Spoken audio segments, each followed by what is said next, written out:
예, 옆 사람하고 인사하겠습니다. 말씀으로 새로워집시다. 이렇게 인사하겠습니다. 말씀으로 새로워집시다. 예, 말씀으로 새로워집시다. 예, 오늘 설교 제목은 말씀의 능력, 두려움과 안식 이렇게 써 있는데 사실 제가 글자 공간이 부족해서 하나를 빼먹었습니다. 예, 그러니까 맨 마지막에 사실 균형이라고 하는 게 빼져 있습니다. 원래 제 이 원고에는 써 있는 것이 말씀의 능력, 두려움과 안식의 균형이라고 하는 그 단어가 있는데요. 그 말씀으로 얘기를 같이 나누도록 하겠습니다. 예수님을 믿는 자와 믿지 않는 자의 차이는 다른 것에 있는 것이 아니라 하나님 말씀을 기준으로 삼고 있느냐 아니냐입니다. 그러니까 하나님의 말씀을 따라 사느냐 살지 않는가 그거라는 거죠. 그러니까 세상의 사람들은 그냥 자기의 생각대로 자기의 뜻대로 살아갑니다. 자기가 원하는 것, 자기가 기뻐하는 것, 자기가 좋아하는 것을 얻기 위해서 자기가 할 수 있는 모든 방법을 다 동원해서 살아간다는 거죠. 하지만 믿는 사람들은 기준이 있습니다. 그래서 내가 원하는 것, 내가 그 원하는 것을 이루어가는 방법도 다 어디랑 연결돼야 되냐면요. 하나님 말씀과 연결돼야 된다는 거죠. 그래서 우리가 원하는 것이 있다고 해서 모든 것을 다 원하지 않고요. 그것이 하나님의 말씀과 부합하는가를 먼저 생각합니다. 또 우리가 이런 것을 원하는 것을 이루려고 할 때도 그냥 내가 쓸 수 있는 방법이라면 다 쓰는 것이 아니라 이것이 하나님 말씀과 부합하는 걸까라고 하는 것을 한번 생각해 보고 그 부합할 때 그 행동을 하게 된다는 거죠. 그래서 믿는 사람과 믿지 않는 사람의 차이는 그냥 입으로 고백한다라고 하는 것 그 차이가 아니라 하나님 말씀을 따라서 내가 그것을 생각하고 또 판단하고 결정하고 행동하는가 이것에 따라 달려있다는 거죠. 그래서 크리스찬들에게 있어서 말씀이 중요하다라고 하는 것에 대해서는 이견이 없습니다. 그래서 모든 사람이 말씀에 대한 얘기를 할 때마다 다 당연히 말씀은 따라 살아야죠. 말씀을 매일같이 가까이 해야 되죠. 말씀을 지키며 살아야죠. 라고 하는 것에 대해서는 다 동의합니다. 근데 사실 말씀을 따라 산다라고 하는 것이 쉽지는 않죠.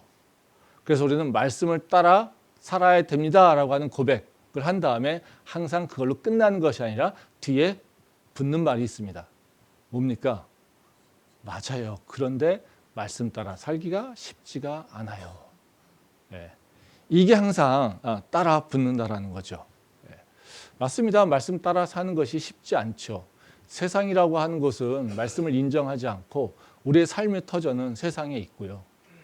우리는 육의 장막을 입어서 육체의 정욕을 매일같이 도전받고 있어서 영혼의 그 소리, 말씀을 따라서 산다는 것은 쉽지 않습니다. 근데 문제는요, 매일같이 말씀 따라 사는 것 쉽지 않아요 라고 얘기하는 것, 이렇게 얘기하는 것, 이것으로 모든 것이 끝나지 않는다는 겁니다.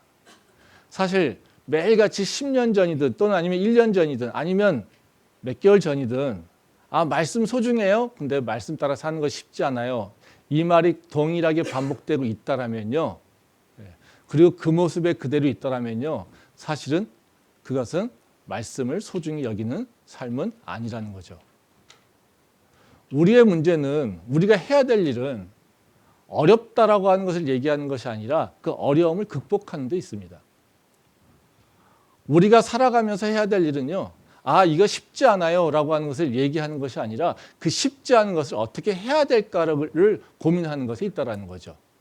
그래서 항상 어려워서 안 됩니다 라고 하면 그것은 하지 않겠다라고 하는 거고요. 어려운데 우리가 그러면 뭘 할 수 있을까라고 하는 것을 찾아내는 것이 그 어려움을 해결하려고 하는 태도라는 것이죠. 그래서 우리가 말씀이 어렵습니다라고 얘기를 할 때 그러면 우리가 이 문제를 해결하려고 한다면 우린 그 다음에 질문할 것이 있어요. 말씀이 뭐가 어려운 거지? 말씀을 따라 사는 것이 왜 어려운 거지? 이 질문을 좀 더 세분화해 볼 필요가 있다는 거죠. 사람들이 말씀이 살기 어렵다라고 하는 것 그 속에는요. 사실 여러 가지 의미가 있을 수 있겠지만요. 대부분 경우 두 가지 질문이 섞여 있습니다. 하나는 뭐냐면요. 말씀을 잘 모르겠어요 라는 거예요. 즉 하나님이 나를 인도하신다고 하는데요. 그 인도하시는 것을 잘 모르니까 하나님이 말씀이 나를 이끌어가는 것을 그 방향성을 모르겠습니다. 그래서 나는요. 어디로 가야 될지 몰라요. 이겁니다. 즉 말씀이 이끄는 방향성을 모르겠습니다라는 거예요. 또 다른 하나는 뭐냐면요. 말씀을 실천하기가 어려워요. 즉 너무 도덕적이고 너무 윤리적이고 아니면 그 세상의 환경에는 그 말씀으로 적용하는 것이 안 돼요.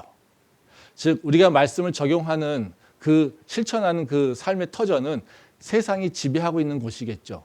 세상의 가치나 또 세상의 방법들이 지배하는 곳인데 하나님의 말씀을 거기다가 붙여서 경쟁한다는 것 자체가 자신이 없는 거죠.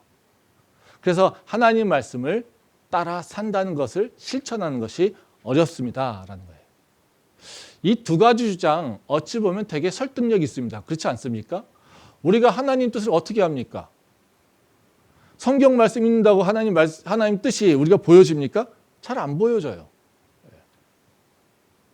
또 세상에서도 하나님 말씀을 따라 살려고 할 때 우리가 세상의 능력이 엄청 세 보이는데 걷다 대고 하나님 예수님의 이름을 선포하면 모든 것이 다 해결될 거라고 믿을 수 있습니까? 그 믿음이 그렇게 대단하지 않으면요 그게 잘 되지 않는다는 거죠. 그래서 되게 이게 이성적으로 보면요 또 현실적으로 보면 굉장히 설득력이 있다는 거예요. 근데 중요한 건요 이 주장이 우리한테는 설득력이 있는데 과연 하나님 앞에 설득력이 있냐는 거죠. 왜냐하면 우리가 지금 주장하고 있는 말씀 따라 사는 것이 어려워요. 왜냐하면요 하나님 뜻을 잘 모르니까요. 또 하나님의 능력을 우리가 믿음이 연약해서 그걸 지킬 수 없으니까요. 세상이 너무 힘이 세 보이니까요. 우리 연약하니까요. 그거 잘 못해요. 이 주장이 우리는 공감 능력이 좋아가지고 서로 그래 그럴 수 있지 얘기할 수 있지만 과연 하나님이 그것을 동의하겠냐는 거죠. 우리 스스로 되게 정당화시키고 한다 하더라도 하나님이 그것을 인정하지 않으시면 그건 아무 쓸모없는 거잖아요. 왜? 우리 인생은 우리가 판단하는 것이 아니라요. 하나님이 판단하시잖아요. 그러니까 판단자가 중요한 것이지 우리가 판단하는 게 중요하지 않는다라는 거죠. 근데 말씀은요. 지금 얘기하는 것처럼 우리가 어려워하고 있는 이 문제에 제약받지 않습니다. 실제로요. 말씀에는요. 능력이 있고요. 그리고 말씀은요. 우리를 인도하고요. 그리고요. 말씀은요. 세상을 이기는 힘이 있습니다. 그러니까 가장 기본적으로 봐도요. 우리가 지금 주장하고 있는 것 하나님 뜻을 모르겠어요 라고 하는 주장도 사실은 말씀이 우리를 이끄시고 성령께서 우리가 말씀을 기억하게 하시고 어디를 가야 될지 깨닫게 하신다라고 하는 그 약속의 말씀을 비춰보면 우리는 모르겠다라고 얘기하는 것 자체가 사실은 잘 설득이 되지 않습니다. 또 하나님의 말씀이 세상을 창조하시고 다스리고 있는데 그 앞에서 세상의 힘이 너무 세기 때문에 그 말씀을 갖다가 적용할 수가 없어요 라고 하는 것도 하나님 말씀과 하나님에게는 설득되지 않는다는 거예요. 근데 우리는 왜 계속해서 그런 하나님을 설득할 수 없는 주장으로 우리 스스로를 위안하고 있냐는 거죠. 그래서 그 위안이 우리한테 무슨 도움이 되냐는 거죠. 아무 도움이 되지 않는다는 거예요. 그래서 우리는 이 문제를 해결하려고 노력해야 돼요. 말씀으로 살아가려고, 말씀으로 내 삶을 바꾸려고, 말씀으로 세상을 이기려고, 그리고 말씀을 따라서 하나님의 뜻을 이루며 살려고 도전해야 된다는 거죠. 그래서 오늘 제가 나누려고 하는 말씀은 그 말씀의 특성을 좀 생각해 보려고 합니다. 그래서 말씀이 갖고 있는 능력을 한번 생각해 보려고 하고요. 그리고 그 능력을 알고 있는 자들은 어떻게 신앙생활을 하고 있는 것인지 그 태도가 어떻게 되는지를 한번 생각해 보려고 합니다. 그래서 오늘은 두 가지를 생각할 건데요. 말씀은 어떤 특성이 있는가? 그리고 그 말씀의 특성을 알고 있는 사람이라면 어떤 태도로 신앙생활을 하는가? 이 두 가지에 대해서 생각해 보겠습니다. 먼저 그 하나님 말씀의 특성이 있는데요. 하나님의 말씀의 특성은 뭐냐면요. 모든 것을 다 드러내신다는 거예요. 나타내신다는 거예요. 그러니까 하나도 숨김없이 모든 것을 다 드러내신다는 거예요. 그건 무슨 얘기일까요? 하나님은 말씀을 통해서 모든 것을 나타내셔서 우리가 어디로 가야 될지 그 방향성을 알려주실 뿐만 아니라 우리가 모든 것을 깨달을 수 있게 하신다는 거죠. 그게 하나님 말씀의 능력입니다. 말씀 보겠습니다. 히브리서 4장 12절과 13절 말씀입니다. 하나님의 말씀은 살아있고 활력이 있어 좌우의 날선 어떤 검보다도 예리하여 혼과 영과 및 관절과 골수를 찔러 쪼개기까지 하며 또 마음의 생각과 뜻을 판단하나니 지으신 것이 하나도 그 앞에 나타나지 않음이 없고 우리의 결산을 받으실 이의 눈앞에 만물이 벌거벗은 것 같이 드러나느니라. 이제 말씀은 하나님의 말씀이 어떤 특성을 가지고 있는지 또는 어떤 역할을 하고 있는지를 잘 보여주고 있습니다. 12절에 보면 무서운 얘기하죠. 하나님의 말씀은 날성 검보다 예리하다. 이렇게 모든 것을 다 쪼개서 정수까지 골수까지 다 들어간다. 그래서 13절에 보면 뭐라고 얘기하십니까? 모든 것이 다 드러나 이런 얘기입니다. 이것은 우리가 하나님 앞에 딱 섰을 때 우리의 모든 것을 다 보여주신다는 얘기예요. 그러니까 하나님이 우리를 어떻게 인도하시고 이끄시고 통치하시는지를 보여주고 있다라는 겁니다. 그래서 하나님의 말씀은요, 이것은 우리만 적용되는 것이 아니라 세상에도 다 적용돼요. 하나님의 말씀이 통치가 될 때 어떤 일이 일어나겠습니까? 숨겨진 것이 드러나게 돼 있어요. 죄가 나타나게 되는 거고요. 우리가 감췄던 것이 나타나게 되는 거고요. 우리가 꽁꽁 숨기려고 했었던 모든 것들이 드러나서 하나님 앞에서 그 정체성이 다 나타나게 된다는 겁니다. 이게 하나님의 말씀의 능력이에요. 근데 이 능력은요, 죄의 능력과 죄의 그 특성과는 완전히 괴리되어 있습니다. 죄는요, 반대입니다. 죄가 우리한테 들어오면요, 어떤 일이 일어나냐면요, 모든 걸 숨기려고 해요. 감추려고 해요. 가리려고 해요. 그리고 나 자신을 위장하려고 해요. 그게 죄의 모습이에요. 말씀 보겠습니다. 창세기 3장 8절입니다. 그들이 그날 바람이 불 때 동산에 거니시는 여호와 하나님의 소리를 듣고 아담과 그의 아내가 여호와 하나님의 낯을 피하여 동산 나무 사이에 숨은지라. 한 절 더 보겠습니다. 11절과 13절입니다. 이르시되 누가 너의 벗었음을 내게 알렸느냐? 내가 내게 먹지 말라 명한 그 나무 열매를 내가 먹었느냐? 아담이 이르되 하나님이 주셔서 나와 함께 있게 하신 여자 그가 그 나무 열매를 내게 주므로 내가 먹었나이다. 여호와 하나님이 여자에게 이르시되 내가 어찌하여 이렇게 하였느냐? 여자가 이르되 뱀이 나를 꿰므로 내가 먹었나이다. 이 말씀은 우리가 잘 알고 있듯이 아담과 하와에게 죄가 들어왔을 때 모습이죠. 근데 여기에 특성은 다 보면 뭐냐면요, 숨기고 핑계하고 변명하는 거예요. 그러니까 이 8절에 보면 뭐라고 합니까? 여호와 하나님의 낯을 펴여 동산 나무 사이에 숨었다 이런 얘기하죠. 그러니까 하나님의 말씀이 없는 상태가 되면 어떻게 됩니까? 하나님의 낯을 피하죠. 하나님으로부터 숨으려고 하죠. 그렇죠? 또 11절과 13절 말씀, 12절의 말씀에 보면 아담이 그런 얘기합니다. 하나님이 주셔서 나와 함께 있게 하신 여자가 먹게 했습니다. 지금 죄 지은 이유가 뭡니까? 하나님이 나를 위해서 주신 그 여자 때문에 내가 그랬습니다. 그럼 여기는 뭐예요? 둘이에요, 둘. 하나님이 여자를 안 주셨으면 내가 이런 죄를 안 졌는데 하나님이 나한테 그 여자가 나한테 그랬어요. 아담의 죄는 뭡니까? 없어요. 그렇죠? 누구 문제예요? 하나님의 문제고요. 그 여자가 문제인 거예요. 또 그러면 하와는 뭐라고 합니까? 13절에 보면 그런 얘기죠. 여자가 이르되 뱀이 나를 꾀함으로 하나님의 창조물 그 뱀이 나를 꾀했어요. 나는 그놈한테 속아서 그래요.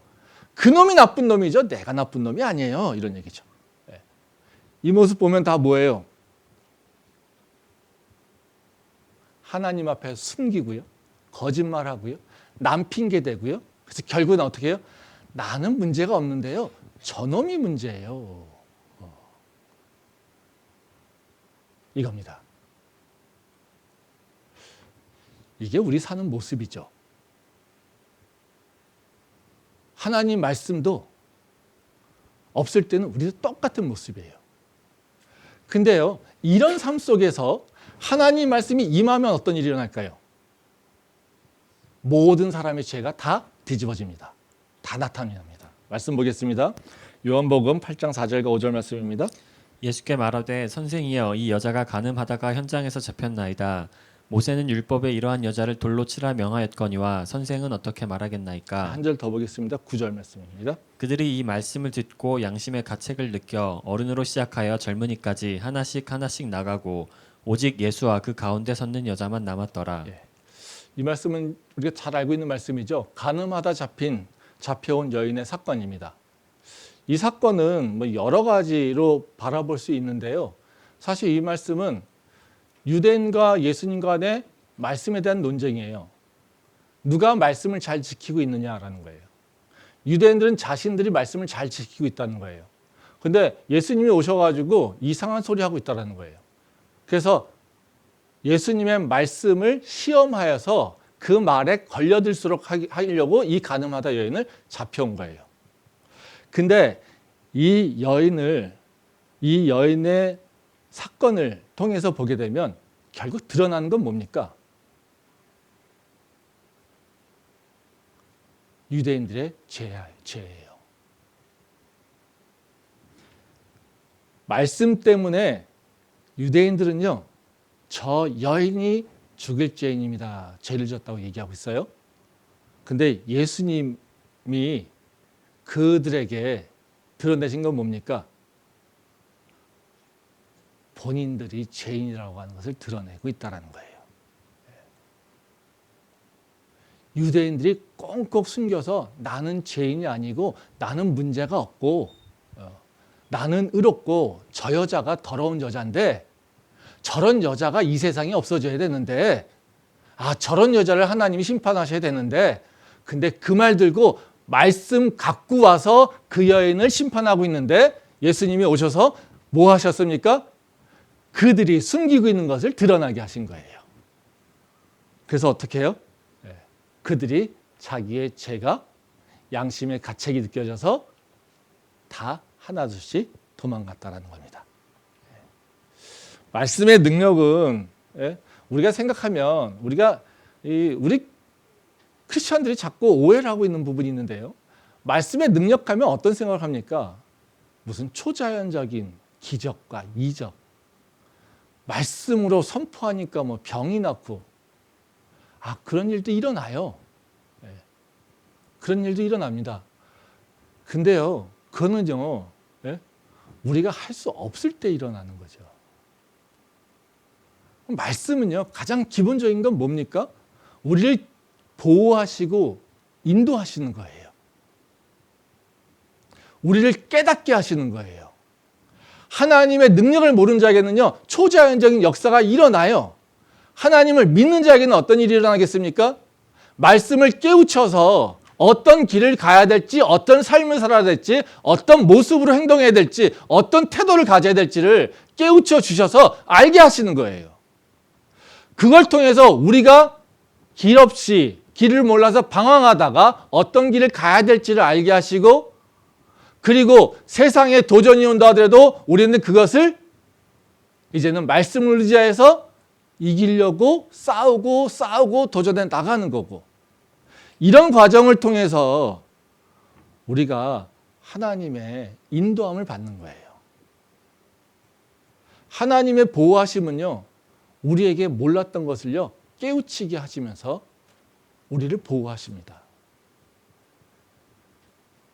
제가 목회하면서 경험했던 거, 목회 이전에도 경험했던 것은 그런 거였어요. 믿음으로 주님 앞에 나갈 때 하나님의 보호하심은 어떤 거냐면요, 제가 모르겠는 걸 알게 하세요. 위험성을 깨우치게 하세요. 재밌는 얘기지만요, 저희 어머니는 되게 기도를 열심히 하셨어요. 근데 진짜 하나님을 의지하며 살았습니다. 근데 저희 어머니가 한번 예전에 제가 어렸을 때 그 예전에는 그 아파트 분양권을 이제 전매하는 게 있었어요. 근데 그거를 저희 어머니가 이제 아파트를 이제 이사 가려고 이제 전매를 했습니다. 근데 뭐 아무런 문제 없었으니까. 근데 어느 날 갑자기 모르는 사람한테 전화가 왔어요. 당신이 사기당하겠다고. 근데 그게 뭐 이제 사기꾼들이 그 아파트를 이중 매매하는 그런 게 있어가지고 한때 문제가 됐었습니다. 근데 저희는 그런 일이 일어난다는 것도 생각도 못하고 그런 일 수법이 있다는 것도 모르고. 근데 사기꾼들이 서로 싸우다가 저희 어머니한테 전화를 준 거예요. 그놈이 나쁜 짓 하니까 당신이 피해자라고. 그때부터 저희 어머니는 그때부터 이제 알게 된 거죠. 그래서 이게 뭐야, 뭔 소리인지, 이 전화를 믿어야 되는지 말아야 되는지. 그러면서 정말 다시 저희도 그때 기도하면서 가정 예배를 드리면서 주님 앞에 나갔던 기억이 납니다. 그래서 사기를 모면한 적이 있어요. 저희는 정말 아무것도 모르는 상태에서 있을 때 하나님은요, 우리 안에, 우리 삶 가운데 드러난 위험을 우리 깨닫게 하세요. 제 목회할 때도 마찬가지입니다. 가만히 있어도요, 다 들립니다. 별 얘기가 다 들립니다. 이런저런 얘기가 다 들립니다. 제가 인식도 못했던 거, 상상도 못했던 거, 그런 얘기가 들립니다. 근데요, 그 안에서 잡음을 다 빼고 나면요, 결국에는 하나님이 이걸 보라고 하는구나 라고 하는 것을 저에게 알려주신다는 거죠. 말씀이 우리를 인도하신다는 건 뭐냐면요, 우리 눈을 틔워주는 거예요. 우리 길을 열어주는 거예요. 말씀을 붙잡고 갈 때요, 하나님은요, 내가 못 보던 걸 보게 하세요. 내가 모르던 거를 깨닫게 하세요. 내가 듣지 못했던 걸요, 듣게 하세요. 그걸 통해서 내가 나를 보호하게 되는 거고요, 내가 나갈 바를 알게 되는 거예요. 그게 뭐냐면요, 지금 여기서 히브리서 4장에서 얘기하고 있는 모든 것이 다 드러난다라는 겁니다. 날성감같이 우리의 삶과 우리의 세상 모든 것을 다 쪼개서 골수까지, 그 핵심까지, 그 본질까지 다 드러나서 하나님 앞에서는요, 속일 게 없어요. 그거를 알고 사는 게 믿는 자예요. 그걸 기억하고 사는 게요, 말씀을 따라 사는 자의 모습이에요. 그 특성을 우리가 기억을 해야 됩니다. 그래서 말씀의 초자연적인 능력, 이것만 믿는 것이 아니라요, 그거 플러스 더 중요한 건요, 하나님은 다 드러내신다라고 하는 것을 우리가 기억할 필요가 있습니다. 그렇다면 하나님의 말씀이 우리의 모든 것을 다, 우리 삶 속에 있는 것, 우리 세상의 모든 것을 다 드러나게 하신다라고 한다면 우리는 어떻게 신앙 생활을 해야 될까요? 다른 것이 아닙니다. 말씀과 우리의 믿음을 연결시켜야 돼요. 그리고 그 말씀을 내 삶 속으로 끌고 들어와야 돼요. 그러면 두 가지가 있어요. 하나는 두려움이 있는 거예요. 또 다른 하나는요, 그 능력을 믿기에 평안함을 얻는 거예요. 그래서 말씀이 내 삶이 가득할 때는요, 우리 삶에 어떤 일이 일어나냐면요, 두려움과 안식이 균형이 잡힙니다. 어떤 사람은 맨날 평안 얘기하고 있죠? 아니에요. 평안이 있을 때 우리는요, 뭘 두려워합니까? 하나님 말씀을 두려워해야 되는 거예요. 내 평안함 때문에, 내가 혹시 나약함 때문에, 내 게으름 때문에 말씀을 놓친 건 아닐까? 두려움이 있는 거예요. 근데요, 그러면 우리는 맨날 죄 지면은 하나님한테 혼날까봐 이러고 있는 거잖아요? 그것도 아니에요. 우리가 그 말씀과 함께 있을 때 우리는 어떤 일이 일어납니까? 하나님 약속이 있어요. 안식함이 있어요. 그래서 우리는요, 항상 두 가지가 같이 있어요. 하나님을 두려워하는 마음, 하나님 안에서 누리는 평안함이 있어요. 이 두 개를 잘 밸런싱을 맞추는 게 우리가 건강한 신앙삶을 살아가는 방법이에요. 말씀 보겠습니다. 히브리서 4장 1절과 2절 말씀입니다. 그러므로 우리는 두려워할지니 그의 안식에 들어갈 약속이 남아있을지라도 너희 중에는 혹 이르지 못할 자가 있을까 함이라. 그들과 같이 우리도 복음 전함을 받은 자이나 들은 바 그 말씀이 그들에게 유익하지 못한 것은 듣는 자가 믿음과 결부시키지 아니함이라. 예. 여기 보면 히브리 기자가 분명히 얘기하잖아요. 1절에 보면 두려워해라. 예. 두려워해라. 너에게 약속이 주어져도 거기에 이르지 못할 수 있어. 그 두려움을 가지고 있어라는 거예요. 다시 말하면 우리가 예수 그리스도의 복음을 들었어요? 그 복음을 들어서 아, 예수님을 믿으면 다 구원을 받아 라고 하는 얘기를 들었어요. 그러면 어떻게 해요? 그거로 인해서 우리는 평안함을 얻어요. 근데 그걸로 평안함을 얻는다고 끝나는 게 아니에요. 그렇죠? 뭐가 남았습니까? 믿음과 결부시켜야 되는 거예요. 근데 그렇지 않으면 뭘 해야 됩니까? 너의 믿음은 아직까지 분명한 것이 아니야 라는 거예요. 그러니까 뭐라고 합니까? 2절 말씀에 보면요. 믿음과 결부시키지 아니함. 이것에 대해서 문제를 얘기하고 있다는 거죠. 즉 우리는요. 하나님 말씀이 내 믿음과 결부해서 내 삶에서 그 말씀이 이루어졌는가에 대해서 관심 가져야 돼요. 아, 나 말씀 알고 있어요. 아, 말씀 나 그냥 기억하고 있어요. 나 깨달았어요. 아, 복음 내가 알아요. 아, 예수 믿으면 구원받는다고 나 믿어요. 아, 마음으로 믿고요. 입으로 시인하면요. 구원받는다고요? 맞아요. 나 그냥 믿었어요. 아, 입으로 시인했어요. 나 그냥 아무 짓 안 해도 구원받았어요. 이건 뭡니까? 믿음과 결부되지 않은 삶이에요. 그런 자들한테 뭐라고 하십니까? 두려워해라 이렇게 얘기하고 있다는 거죠. 삶에서 말씀을 연결시키는 방법이 있는데요. 그 말씀을 연결시키는 방법은 다른 것이 아닙니다. 언제나 내 고집을 버리는 거예요. 나의 완고함을 버리고요. 하나님 앞에서 내 자신을 돌아보는 거예요. 그래서 믿는 자들은요, 해야 될 일이 가장 중요한 일이 뭐냐면요. 하나님 말씀 앞에 나를 세워두는 거예요.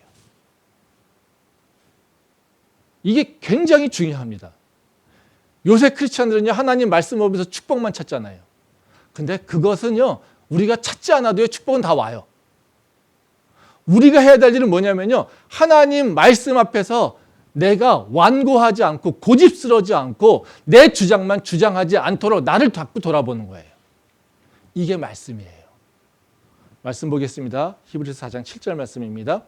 오랜 후에 다윗의 글에 다시 어느 날을 정하여 오늘이라고 미리 이같이 일렀으되 오늘 너희가 그의 음성을 듣거든 너희 마음을 완고하게 하지 말라 하였나니. 이 말씀은 이제 권면의 말씀이잖아요. 여기서 우리가 주목해야 되는 건 뭐냐면요. 오늘입니다.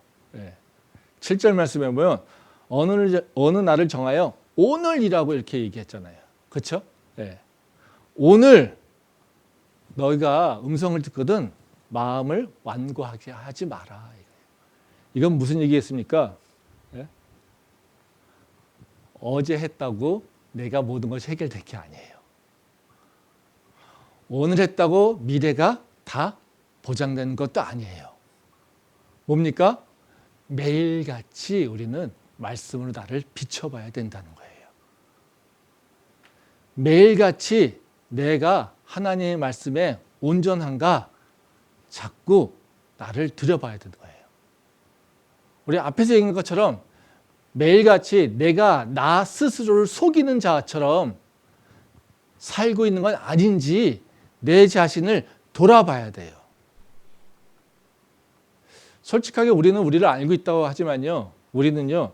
죄에 붙잡혀 있는 내 모습을 보지 못합니다. 내가 죄에 붙잡혀 있는지 내가 죄에 지금 지배를 당하고 있는지 알고 있다면요. 우리는 죄 짓지 않죠. 근데요. 어둠의 영들은요. 사단들은요. 우리가 모르는 사이에 내 마음을 갉아먹고요. 내 마음에 들어와서 나의 눈을 가리고요. 내가 죄를 짓게 합니다. 그게 우리가 맨날 경험하는 세상의 모습이에요. 세상에서의 우리의 삶의 모습이에요. 그러니까 우리는 계속 뭘 해야 되냐면요. 그것에 붙잡히지 않으려면, 죄의 노예가 되지 않으려면 우리는 계속해서 내 모습을 돌아봐야 된다는 거예요. 하나님이 나를 사랑하신다라고 하는 것이 우리는 좀 새롭게 이해할 필요가 있는데요. 하나님이 나를 사랑한다라고 할 때 우리는 맨날 그런 생각을 해요. 나한테 좋은 걸 주시면 사랑하고, 나를 편하게 해주시면 사랑하고, 나한테 영광을 주시면 사랑하고, 내가 좀 더 기쁨 있게 하면 나를 사랑하고. 우린 이걸 받을 때 하나님이 너를 참 사랑한다, 나를 참 사랑하신다 이렇게 얘기해요. 근데 이건요, 초등학생이 하는 얘기죠. 그렇죠? 초등학생들이 하는 얘기입니다. 하나님이 나를 사랑하신다는 건 뭐냐면요, 하나님은 나의 변화에 관심이 있으세요. 하나님은요, 나의 성장에 관심이 있어요. 하나님이 나를 사랑하시기 때문에 나한테 무슨 일을 행하시겠습니까? 내가 성장하여서 하나님의 장성한 분량까지 이루게 하시는 게 관심이에요. 근데 나는 지금 배부르면 하나님이 사랑하셔. 지금 배가 좀 고프면 하나님이 나를 사랑하지 않으셔. 이건요, 유치원생들이 하는 얘기인 거고요. 하나님이 말씀을 안다라면 하나님이 진짜 나한테 원하신 것이 무엇인지를 알고 그것을 따라가려고 하는 거예요. 그러면 하나님이 나한테 진정으로 원하는 게 뭐겠습니까? 예수를 믿는 것으로 끝나는 것이 아니라 예수 그리스도의 제자가 되는 거고요. 우리가 하나님의 영광을 드러내는 삶으로 나아가는 사람의 모습으로 바뀌는 거예요. 근데 우리가 하나님 말씀을 모르면요, 어떻게 됩니까? 맨날 나 잘 먹고 잘 사는 거에만 관심 갖게 돼 있어요. 그거 보고 하나님께서 우리를 기뻐하실까요? 아니겠죠. 그 모습 보면서 내 배부르다고, 내 기쁘다고, 내가 좋아하는 사람하고 히히닥 떨 수 있다고 해서 그 시간을 갖는다고 해서 내가 하나님한테 사랑받고 축복받았다고 생각하고 있다면 그걸 하나님이 좋아하실까요? 좋아하지 않으세요. 그거는 유치원 애들이 하는 짓이죠. 하나님이 우리를 통해서 기뻐하시는 건 뭐냐면요, 하나님과 대화가 돼야 되는 거 아니겠습니까? 하나님이 하고 있는 일을 내가 알고 그 일을 감당하려고 십자가를 지려고 하는 것이, 그것이 하나님 기뻐하시는 거 아니겠습니까? 우리한테 기대하는 궁극적인 모습은 그거 아니겠어요? 우리가 장성한 분량에 이루어서 단단한 것까지 씹어먹을 수 있는, 즉 고난을 이겨낼 수 있는, 그 십자가를 질 수 있는 그 모습까지 이루는 것이 하나님께서 우리한테 원하시는 모습 아니겠어요? 근데 맨날 앉아가지고 내 배부른 거, 내가 기뻐하는 거, 내가 즐거운 거, 내가 평안한 거, 이것만 따지고 있으면요, 그건 계속해서 어린아이의 모습이에요. 하나님이요, 나를 사랑한다는 건 어떤 의미냐면요, 모든 일을 내가 성장하는 것에서 하도록 나의 환경을 바꾸시는 겁니다. 고난도요, 나의 성장을 위해서 필요한 거고요. 하나님이 주신 축복도요, 나의 성장을 필요로 한 거고요. 안식도요, 하나님이 나의 성장을 위해서 필요로 하시는 거예요. 다 뭐가 주가 됩니까? 내가 중심이 돼 있어요. 그게 하나님께서 우리한테 원하시는 거예요. 말씀 한번 보겠습니다. 히브리서 4장 9절부터 11절 말씀입니다. 그런즉 안식할 때가 하나님의 백성에게 남아있도다. 이미 그의 안식에 들어간 자는 하나님이 자기의 일을 쉬심과 같이 그도 자기의 일을 쉬느니라. 그러므로 우리가 저 안식에 들어가기를 힘쓸지니 이는 누구든지 저 순종하지 아니하는 본에 빠지지 않게 하려 함이라. 예, 이 말씀은 이제 유대인들이 갖고 있는 생각을 이제 조금 비판하는 겁니다. 이제 유대인들은 가나안 땅에 들어간 것, 이것으로 모든 것이 끝난다라고 생각했어요. 그래서 자기들은 구원받고 그 후손이니까 다 구원받고 끝났다고 생각했다는 거예요. 근데 여기서 뭐라고 하십니까? 남았다라는 거죠. 남아있는 게 있다는 겁니다.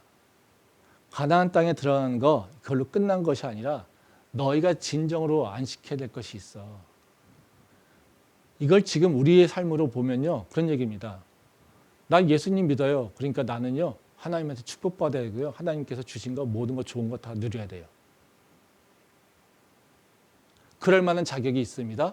그리고 하나님은 나를 축복하셔야만 해요. 나한테 안식 주셔야만 해요. 나를 편하게만 해주셔야 해요. 내가 원하는 거 다 이루어 주셔야만 해요. 이게 뭐예요? 선택받은 백성이라고 하는 생각을 갖고 있기 때문에 그런 것을 하는 거예요. 즉 다시 말하면요, 내가 예수님을 믿습니다라고 하는 고백 때문에 모든 걸 다 얻어야 된다라고 내가 스스로 나를 자격이 있다고 평가하는 거예요. 근데 이 히브리 기자가 뭐라 합니까? 그건 너희가 원할 게 아니야. 지금 너희가 들어가서 안식할 게 남아있어. 이건 뭐냐면요, 예수님 믿었어요? 그러면 또 다른 환난도 있고 여러 가지 도전도 받습니다. 우리가 세상에 살아갈 때 하나님 말씀 잃으면 살기 어려워요. 그러고 있잖아요. 그렇죠? 그 도전을 받을 때 어떻게 하라는 겁니까? 하나님 말씀을 지키면 그 세상의 모든 도전들 가운데서도 우리는 안식하게 된다는 거예요. 우리가 기대하는 게 뭡니까? 바로 그거 아니겠어요? 세상의 모든 환난, 세상의 염려들, 근심과 걱정들, 이것들이 쌓여 있는데 그럼에도 불구하고 하나님 말씀을 붙잡고 나갈 때 우리는 그것으로부터 자유롭게 되고 하나님이 주시는 그 은혜를 누리게 된다는 거예요. 그게 우리가 누려야 될 안식이라는 거예요. 근데 우리는 예수님 믿었으니까 모든 게 끝! 이러고 있으면요. 우리는 뭘 못 누리고 있을까요? 안식함을 못 누리게 된다는 거예요. 그렇기 때문에 신앙이 있는 사람들은 어떤 삶을 사냐면요. 세상이 두려운 것이 아니라요. 세상의 도전이 두려운 것이 아니라요. 세상의 여러 가지 도전 가운데 내가 하나님 말씀을 놓쳐버릴까 봐 두려워하는 거예요. 아, 내가 말씀 앞에서 나를 속이고 있는 건 아닐까? 말씀 앞에서 내가 스스로 나를 감추고 있는 건 아닐까? 말씀을 던져버리고 내가 잘났다라고 지금 하고 있는 건 아닌가? 말씀을 잃어버리고 나를 자꾸 생각해보고 나를 평가하고 판단해 보려고 하는 마음이 없는 거예요. 그건 뭐예요? 두려움이 없는 자들이에요. 근데요, 우리는요, 그 두려움을 갖는 거예요.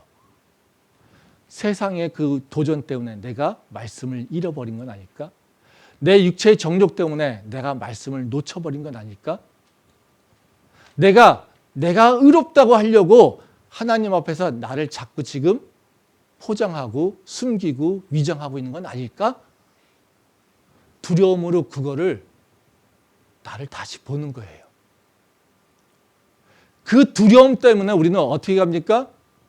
우리의 고집스러움, 완고함을, 내 거짓됨을 다 주님 앞에 회개합니다. 그리고 어떻게 해요? 말씀으로 지키려고 내가 도전을 합니다. 그때 어떻게 해요? 안식으로 들어가는 거예요. 그래서 믿는 자는요, 두려움과 안식을 같이 누리게 돼 있어요. 그러면서 한 걸음 한 걸음 주님 앞에 더 나간다라는 거죠. 우린 지금 어떻게 살고 있습니까? 혹시 죄에 빠져서 나를 숨기고 위장하려고 하고 있지 않습니까? 근데 하나님 앞에서는요, 하나도 숨길 수 있는 게 없습니다. 다 드러납니다. 그러니까 우리는 먼저 하나님 앞에 솔직한 모습으로 서야 합니다. 그리고 두려움으로 다시 말씀을 붙잡고요. 그 두려움의 능력으로 말씀을 이기려고 하는 도전이 있어야 됩니다. 그때 우리에게 하나님이 주시는 새로운 안식이 있다는 것을 기억하고요. 그 안식을 우리가 누릴 수 있기를 소망합니다. 기도하겠습니다.